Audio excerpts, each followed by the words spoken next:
الحمدللہ امام بخاری اپنی صحیح بخاری کے اندر یہ حدیث لے کر آئے ہیں، اور ابو ہریرہ رضی اللہ عنہ اس کے راوی ہیں کہ اللہ کے رسول صلی اللہ علیہ وسلم نے فرمایا: کلمتان خفیفتان علی اللسان ثقیلتان فی المیزان حبیبتان الی الرحمن، کہ دو ایسے کلمے ہیں جو زبان پر بہت ہی ہلکے ہیں اور میزان میں آخرت میں جو ترازو لگے گا اس میں بہت باری ہے، یعنی اجر و ثواب میں یہ بہت زیادہ ہے۔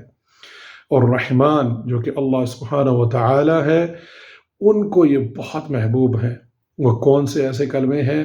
سبحان اللہ و بحمدہ سبحان اللہ العظیم۔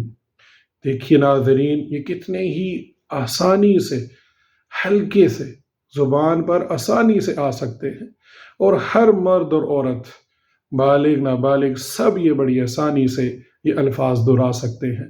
یہ کلمے اللہ کا ذکر ہے، اللہ کی کبریائی ہے، تو مجھے اور آپ کو اس ذکر کا کثرت سے اہتمام کرنا چاہیے، تاکہ ہم ان دو کلمے جو بڑے ہلکے ہیں زبان پر اور آخرت میں ترازو میں باری ہوں گے اور اللہ سبحانہ و تعالیٰ کو بھی بہت محبوب ہیں، تو آئیے اپنی زبان کو اس ذکر سے تر رکھیں: سبحان اللہ و بحمدہ سبحان اللہ العظیم۔